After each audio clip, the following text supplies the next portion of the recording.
신약성경 사도행전 4장 19절서부터 21절의 말씀 제가 봉독해 올리겠습니다.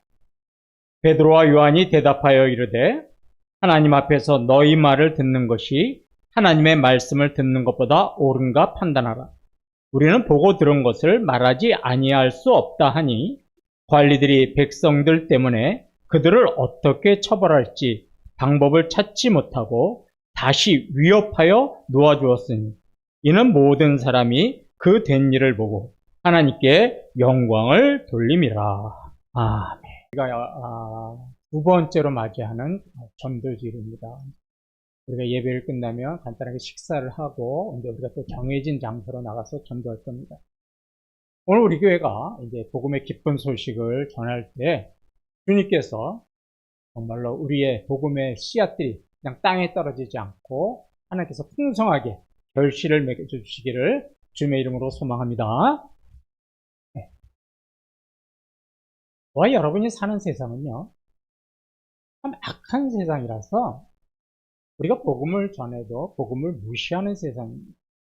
또 복음을 거부하기도 하죠. 그래서 세상에서 복음을 전하는 것은 쉬운 일이 아닙니다. 어렵습니다. 하지만 복음 전도는 주님께서 우리에게 맡겨주신 사명이기 때문에 우리는 어떤 어려움이나 어떤 고난이 있더라도 우리는 그 사명을 잘 감당해야 됩니다. 3월 30일 날 저희들이 이제 부활주일로 지켰습니다. 우리 교회가 약 300개의 달걀을 준비해가지고 이웃들에게, 성도인들 이웃들에게 부활의 기쁜 소식을 전했죠. 제가 임의적으로 달걀을 준비한 것이 아니라 게시판에다가 여러분들에게 필요한 수량을 좀 적어달라고 요청을 했지 않습니까? 그 마지막에 이제 부활주일 전날에, 전주일에 그 신청서를 쭉 보면서 두 가지 마음이 마음에서 교차가 됐습니다. 첫 번째 마음은 그래도 많은 성도님들이 이렇게 열심히 전도하시려고 애쓰시고 노력하시는구나 하는 그런 감사의 마음이 있어서 참 기뻤고요. 또 하나는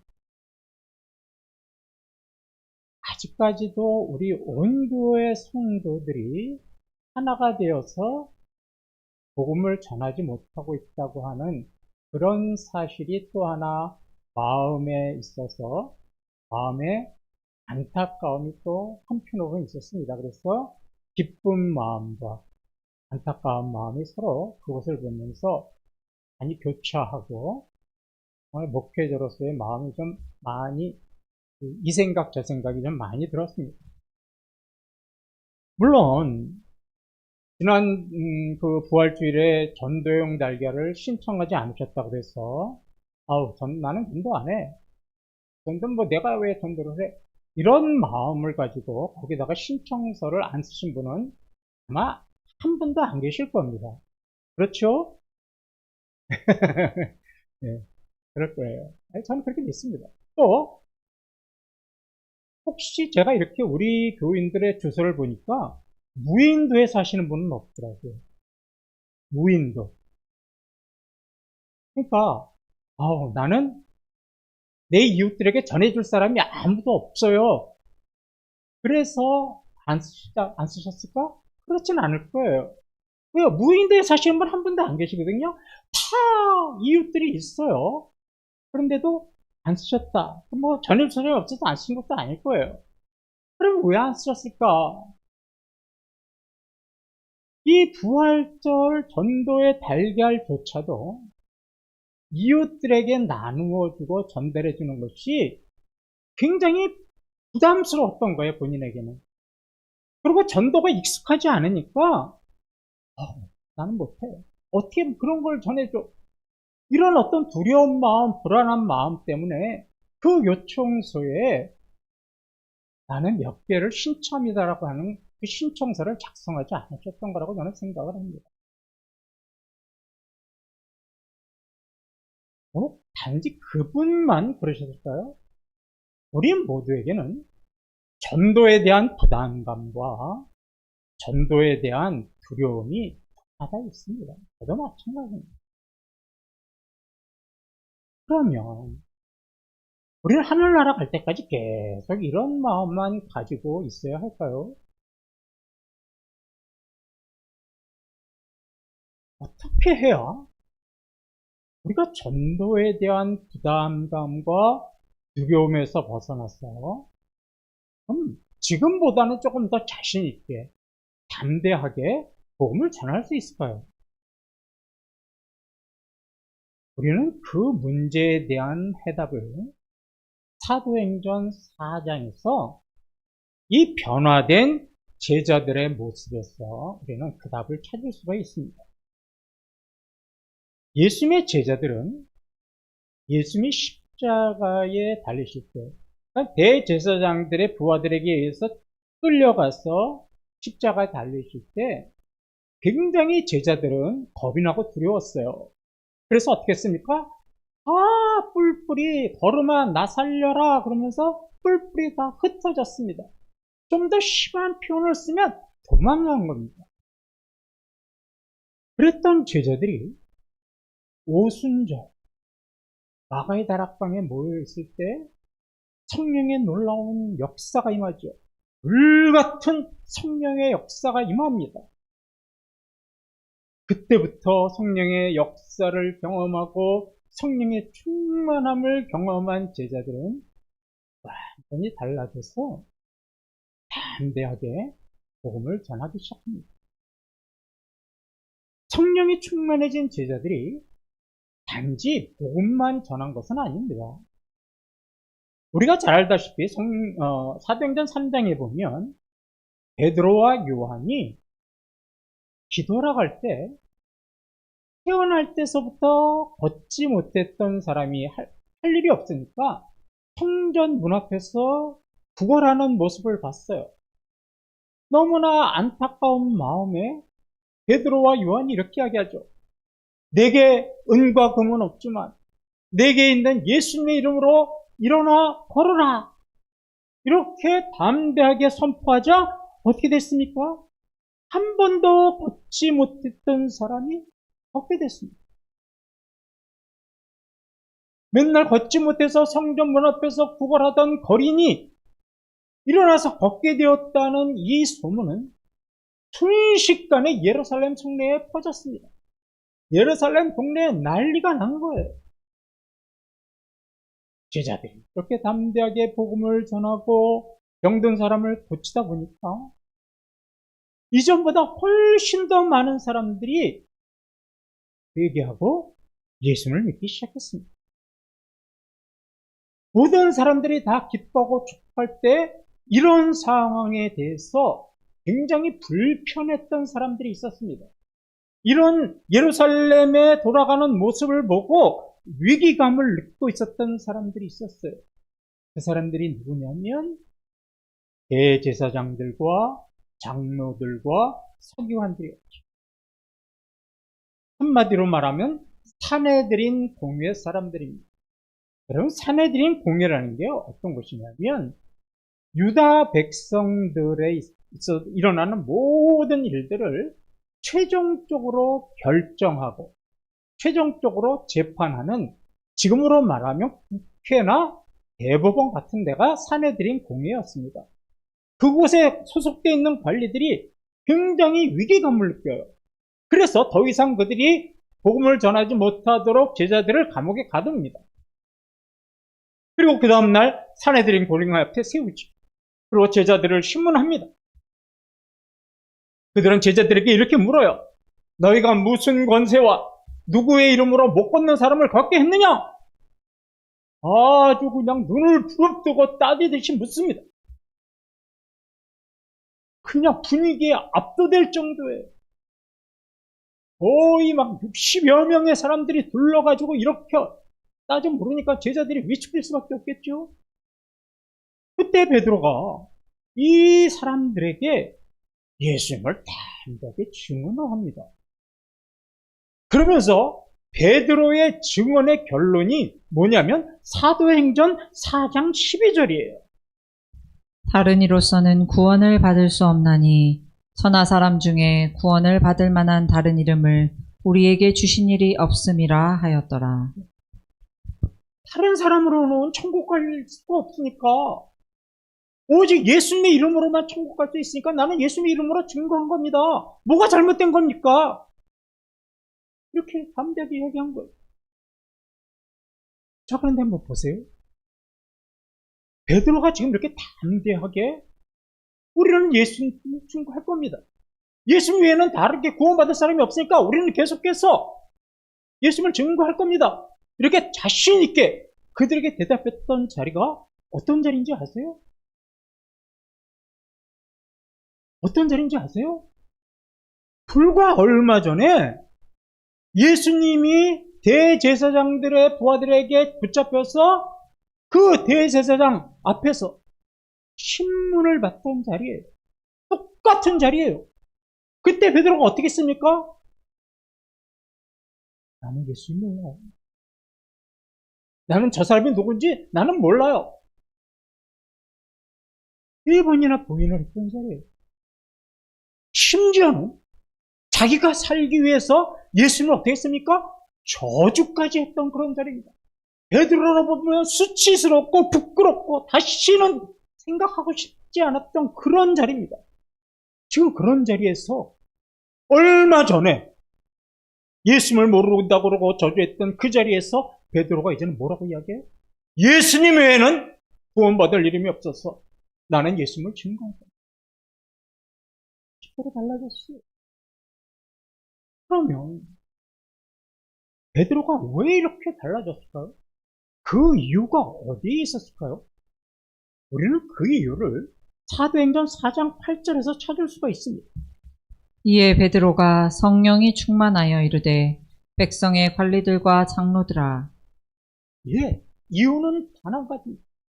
베드로가 성령이 충만했기 때문에 예수님을 부인하고 저주했던 자리에서 이제는 예수님을 담대하게 증언하게 됩니다. 성령이 충만했기 때문에. 사도행전을 보면요, 제자들의 모습은 두 모습으로 구분할 수가 있어요. 근데 이 두 모습에 구분되는데 그 구분의 기준점이 뭐냐면 아까 말씀드렸다시피 오순절 마가의 다락방에서 성령의 역사를 체험하고 성령에 충만한 것이 기준점이에요. 기점이에요.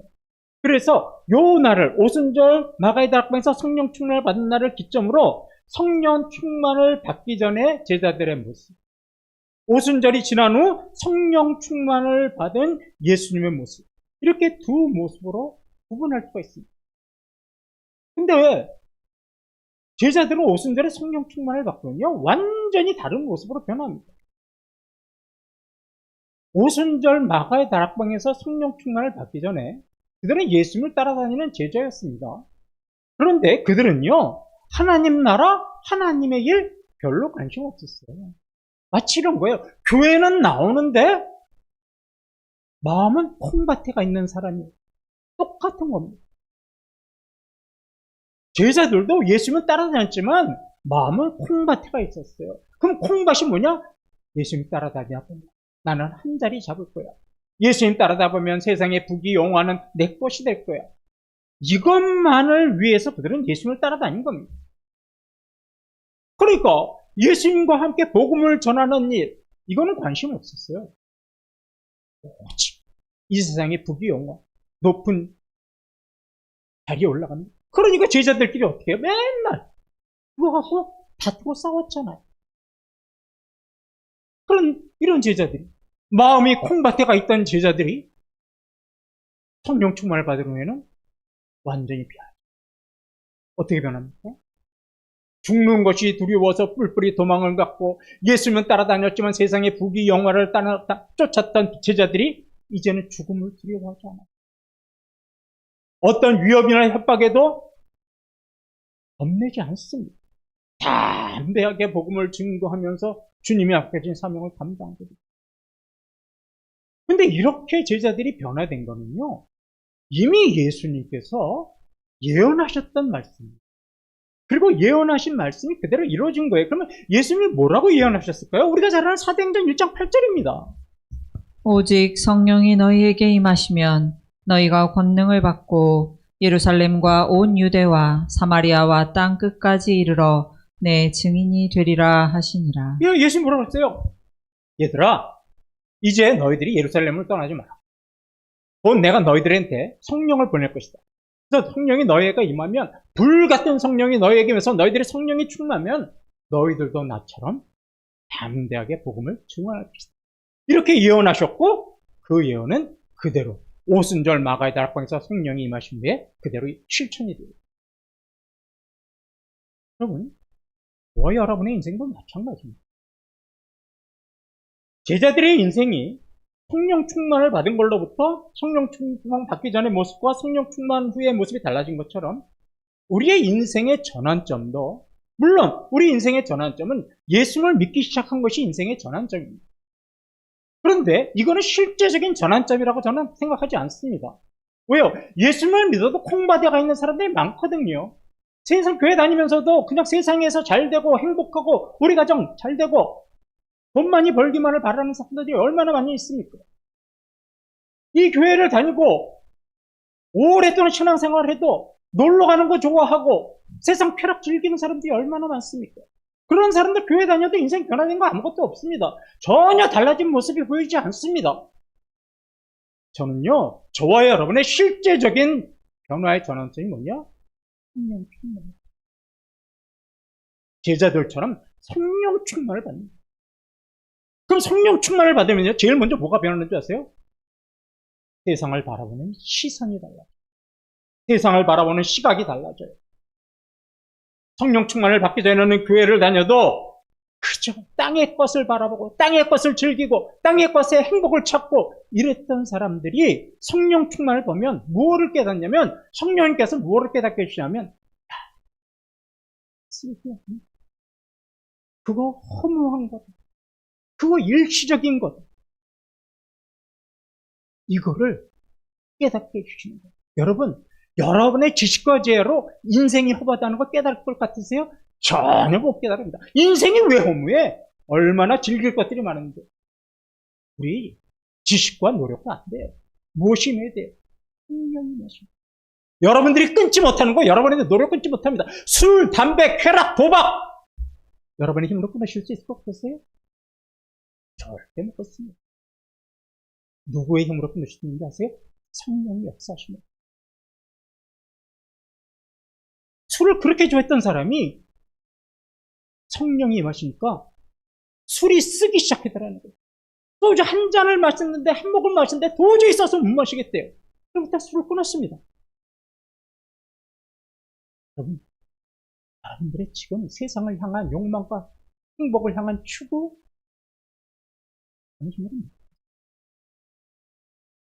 성령님이 임하셨기 때문에. 그러면 그런 것들이 헛된 것임을 알게 되니까 이제 무엇에 대한 우리의 시각이, 땅의 것을 바라보던 시각이 무엇을 바뀌냐면 하나님의 나라와 하나님의 영광과 하나님의 일에 대한 시선으로 바뀌고, 그러면 그때부터 여러분의 마음이 누구의 마음이 됐냐면 주님의 마음. 이게 바로 여러분 안에 예수 그리스도를 모신다는 게 바로 이런 거예요. 여러분 안에 여러분이 살아있는데 어떻게 거기에 주님이 들어오십니까? 절대 못 들어와요. 여러분들의 자아가 꽉 차 있는데 주님은 들어갈 구석이 없습니다. 성령 충만을 받고 나는 아무것도 아니다고 내 교만과 자아가 깨져야만 거기에 주님이 들어오시는 거예요. 그러면 그때부터 뭐가 되는 거예요? 주님의 마음이 내 마음이 되는 거예요. 주님의 삶이 나의 삶이 되는 거예요. 그러면 그때서부터 정말로 본격적으로 주님의 일이 기뻐하고 즐거워하게 되고 담대하게 되는 거죠. 그러면 전도도 어떻게 되는 겁니까? 담대하게 전도할 수 있는 거예요.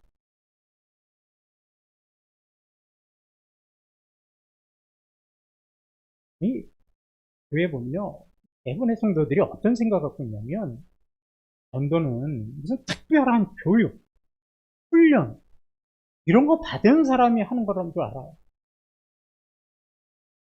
또 성령의 뜨거운 특별한 은사, 내가 갖지 못한 어떤 특별한 은사를 받은 사람이 또 무슨 세상의 지식이나 지혜를 많이 배운 사람들이 한다 이렇게 생각해요. 그래서 자신은 특별한 은사 받은 것도 없고 지식과 지혜도 없기 때문에 나 같은 사람이 무슨 전도를 해, 나 같은 사람은 전도할 수 없어. 그게 망설여지는 거예요. 그러니까 부활주일날 전도를 좀 우리 이웃들에게 나누자 그래도 거기에다가 기록 안 해놓는 거예요. 여러분들이. 왜요? 전도가 망설여지니까. 나는 전도의 능력이 없다라는 거예요. 나는 말할 줄도 모른다는 거예요. 나는 특별한 그런 은사도 받지 않았다는 거예요. 그러니까 나 같은 사람이 무슨 이웃들에게 전도를 해.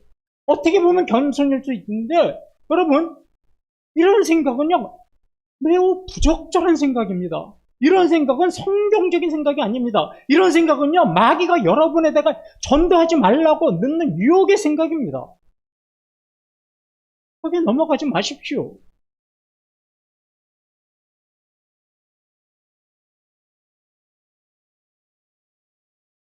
여러분, 사도행전 4장 13절을 보십시오. 그들이 베드로와 요한이 담대하게 말함을 보고 그들을 본래 학문 없는 범인으로 알았다가 이상히 여기며 또 전에 예수와 함께 있던 줄도 알고. 예, 이 사내들의 사람들이 베드로와 요한이 어떤 사람인 줄 알았냐면 본래 학문이 없는 범인으로. 본래라고 해서 원래죠. 원래 학문이 없는 범인으로 알았다는 거예요. 범인이 무슨 말이냐? 평범한 사람이라는 뜻입니다. 지금 말로 하면 속된 표현으로 말하면 우리 하라나 시원이가 하는 말로는 가방끈 짧은 사람이라는 뜻이에요. 베드로의 요한은요, 가방끈 짧은 사람입니다. 율법 학교 다니지 않았습니다. 무슨 훈련 제대로 받지 않았습니다. 어부예요. 먹고 살기 위해서 낚시하는 어부. 저와 여러분이에요. 먹고 살기 위해서 분주하게 한 주간을 살아가는 저와 여러분이에요. 우리 다 범인이에요, 범인. 우리 특별한 사람 없어요, 우리 교회에. 비상한 사람 없습니다. 그런데 범인인 줄 알았는데 그들이 놀랍게 지혜롭게 아주 명료하게 복음을 증거하니까 놀라운 거예요.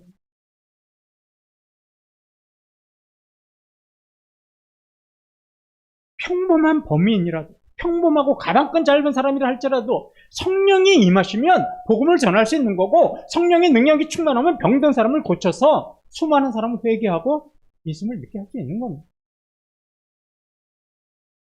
제자들을 보세요. 무슨 지식이 지혜 있습니까? 어부인데? 무슨 교육이나 훈련을 제대로 받았습니까? 예수님 3년 따라다녔지만 매번 생각은 콩밭에가 있었는데 예수님이 나 이제 죽으러 간다 그러니까 뭐라 그래요? 안 돼요! 죽으러 가지 마세요! 우리 그럼 어떻게 돼요? 우리 관리 못 되잖아요. 이랬던 사람들이에요. 뭘 배운 사람들이에요. 그런데도 성령이 충만하니까 담대하게 증거했다라는 거예요.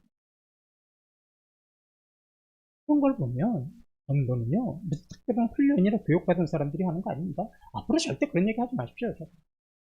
저한테 제발 전도하자 그러면 두 가지 이야기는 빼놓고 다른 이야기 만들어서 이야기해 주세요. 첫째, 나는 아는 사람 아무도 없어요. 두 번째, 나는 훈련받지 않았어요. 세 번째, 나는 능력 없어요. 오늘 이 말씀을 기점으로 여러분, 다른 핑계 대십시오. 이런 핑계 대지 마십시오. 대부분의 교회가요, 연말이 되면 이제 시상을 해요. 근데 그 시상 중에 제일 큰 시상이 전도왕입니다. 그 교회에서 전도 제일 많이 한 사람은 시상을 합니다. 그런데 대부분의 교회에서요, 전도하신 분들, 전도 제일 많이 하신 분들 보면요, 교수 없어요. 교수. 의사, 변호사, 우리가 말하는 사자 돌림, 이런 전문 지식 가진 사람들 찾아보지 못했습니다. 어떤 사람이 전도왕 되는지 아세요? 가정주.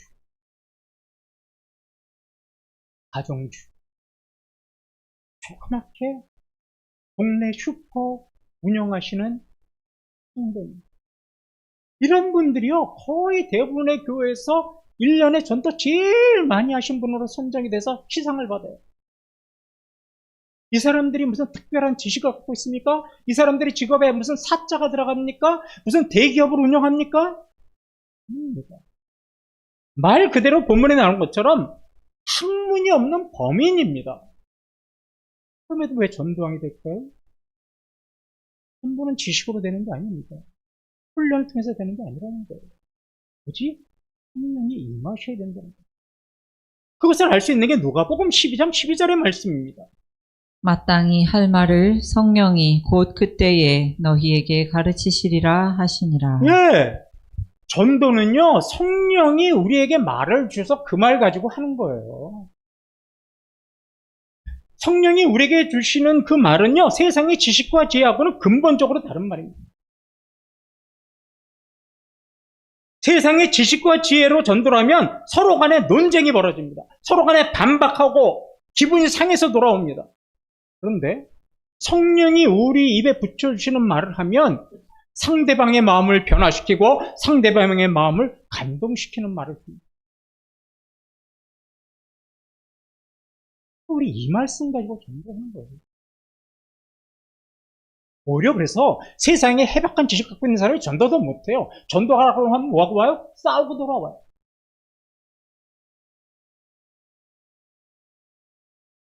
근데 여러분, 전도하기 두려우세요?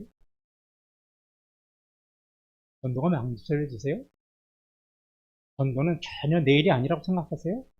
그러면 여러분 전도하시기 전에 기도하고 나갔어요. 주님, 오늘 제가 전도 나가는데 저에게 성령으로 충만케 해주십시오. 제 입에 오늘 전도할 때 할 말을 좀 붙여주세요. 하나님, 내가 오늘 내 딸에게, 내 아들에게 오늘 전도하려고 하는데 내 아들과 딸을 감동시킬 수 있는 말을 내 입에 붙여주세요. 기도하고 나갔어요. 우린 이런 거 안 하고 자기가 갖고 있는 거 가지고 하려니까 부딪히고 돌아오는 겁니다. 전도는 전도대로 안 되고 기분만 상하고 감정만 상하는 겁니다.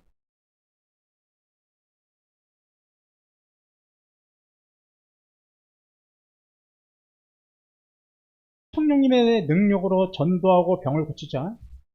이것에 대해서 위기감을 느낀 사내들인 공회 사람들이요, 제자들에게 어떻게 했는지 한번 보시기 바랍니다. 16절입니다.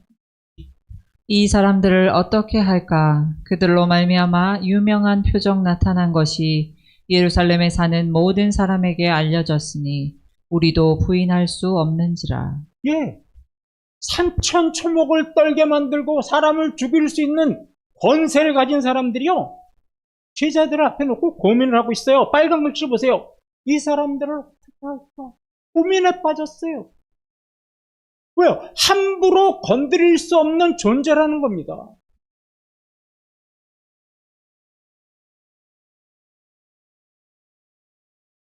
여러분, 복음 전할 때 두려워하지 마십시오. 겁내지 마세요. 담대하세요. 왜요? 세상이 우리가 복음을 전해도 제일 마지막 글씨를 보세요. 부인할 수 없습니다. 우리의 복음을. 우리의 복음을 막을 수도 없습니다. 그저 하는 게 뭐예요? 위협하는 거죠. 위협. 그래서 오늘 읽은 본문의 제일 마지막으로 해요. 그들을 위협하고 내보내니 복음 전하면 죽어. 그리고 단순히 이 한마디 하고 내보냈다라는 겁니다. 그럴 사람들이 아닌데도요. 사내들인 공회 사람들이 베드로하고 요한이나 제자들에게 너 이제 복음 전하면 죽는다, 이러고 위협하고 내보냈어요. 그 말을 들은 베드로와 요한이 뭐라고 이야기했는지 아세요? 19절을 보시기 바랍니다. 베드로와 요한이 대답하여 이르되 하나님 앞에서 너희의 말을 듣는 것이 하나님의 말씀을 듣는 것보다 옳은가 판단하라. 예, 참 멋있는 신앙 고백입니다. 여러분, 우리 다 같이 한번 읽어볼까요? 19절 시작. 그래서 너희의 말을 듣는 것이 하나님의 말씀을 듣는 것보다 옳은가 판단하라. 예, 베드로와 요한이 그랬어요. 너희 사람의 말을 듣는 것하고 내가 하나님의 주신 명령을 듣는 거고 어떤 게 더 내가 해야 될 일인지 너희들이 스스로 판단해봐라. 무슨 말이에요? 나는 너희들이 위협해도 나는 계속해서 복음 전하겠다라는 거예요. 얼마나 담대한 신앙입니까? 얼마나 훌륭하고 위대한 신앙입니까? 복음을 두려워하지 않기 때문에 이렇게 담대하게 이야기할 수 있었던 겁니다. 왜요? 제자들은 사람이 우선이 아니라 하나님이 우선이었기 때문입니다. 그래서 종교제학자들이 외친 거 있잖아요. 코람 데오, 하나님 앞에서 행하는 겁니다. 전도는요, 사람 앞에서 하면 두렵습니다. 그런데 하나님 앞에서 전도하십시오. 그럼 하나님이 여러분에게 능력을 주기 때문에 두려워할 필요가 없는 겁니다.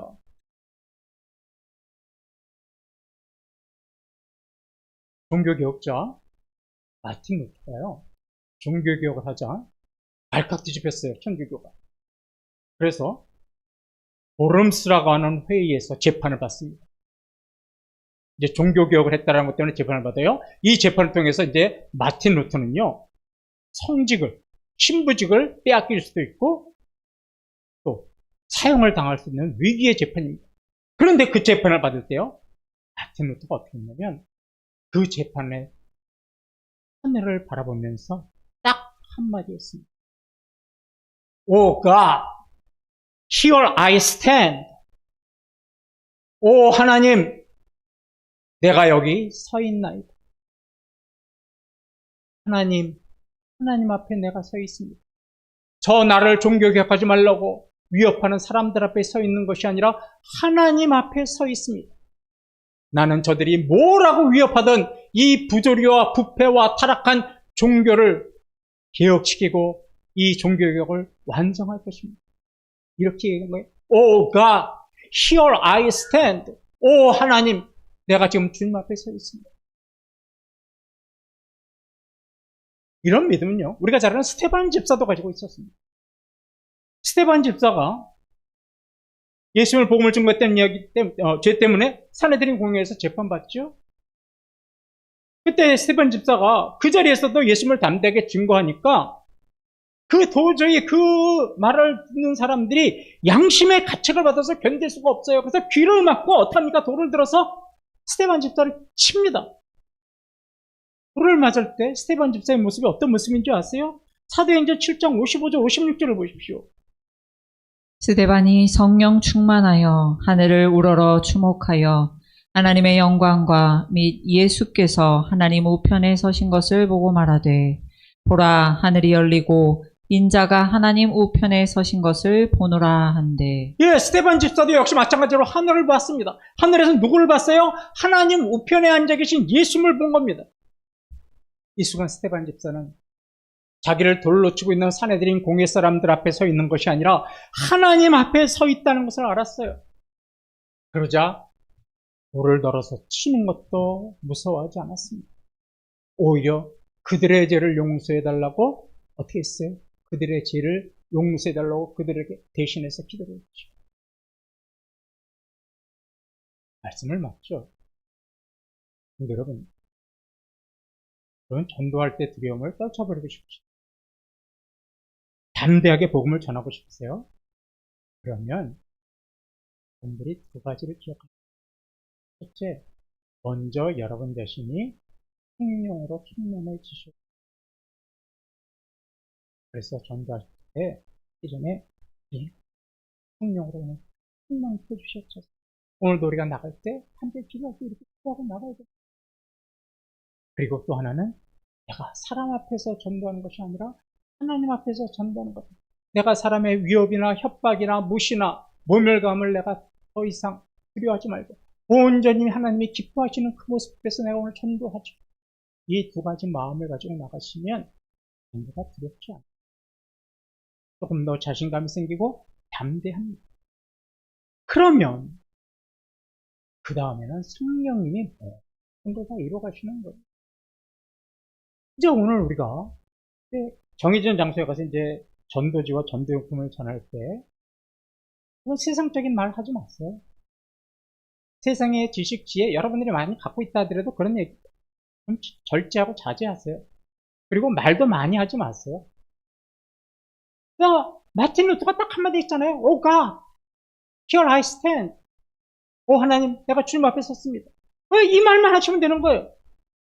그럼 우리는 오늘 복음을 전할 때 저기 용산가족공원 여기 갑자기 생각이 이렇게 안 나죠.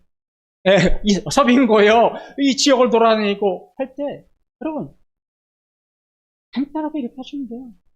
안녕하세요. 이태원교에서 왔습니다. 안녕하세요. 이태원교에서 나왔습니다. 안녕하세요. 예수 믿고 행복해지세요. 안녕하세요. 예수 믿으면 즐거운 일이 생깁니다. 그냥 웃으면서 이렇게만 이야기하셔도 돼요. 그럼 나머지 건 누가 다 하시는 거예요? 성령님이 다 하시는 겁니다. 우리 이 시간 연습합니다.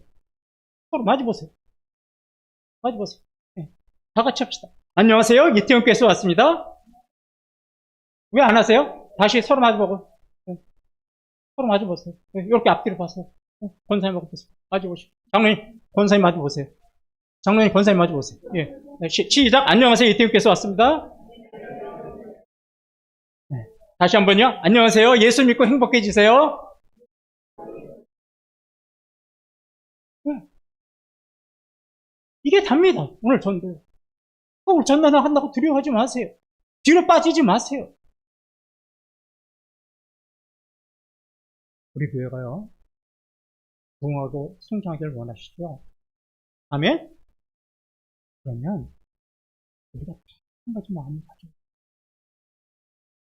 예레미야의 마음. 우리가 모두 예레미야의 믿음을 가져야 돼요. 우리 함께 읽겠습니다.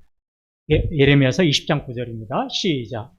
내가 다시는 여호와를 선포하지 아니하며 그의 이름으로 말하지 아니하리라 하면 나의 마음이 불붙는 것 같아서 골수에 사무치니 답답하여 견딜 수 없나이다. 예. 우리의 마음이 바뀌어야 돼요. 우리 인식이 바뀌어야 돼요. 우리 가치관이 바뀌어야 돼요. 나는 전도 못해요. 이게 아니라 내가 전도를 하지 않으면 내 마음이 막 답답해서 미칠 것 같고 견딜 수가 없을 것 같아요. 이런 마음을 가진 우리 모든 성도들이 되어야 돼요. 하나도 빠짐없이 이런 마음을 가진 성도들이 되어야 되는 거예요. 그래야 우리 교회가 부흥하고 성장하는 거예요. 우리가 뭐 기도만 많이 한다고 해서 되는 거 아니에요. 이런 마음을 가지고 직접 나가야 되는 거예요. 오늘 우리가 전도할 때 성령이 주시는 그 능력을 가지고 사람이 아니라 하나님 앞에서 담대하게 복음 증거합니다. 복음의 아름다운 열매를 맺고 우리 교회는 더욱더 부흥하고 성장하는 그런 교회가 되는데 앞장서시는 우리 성도님들 되시기를 주님의 이름으로 축원합니다.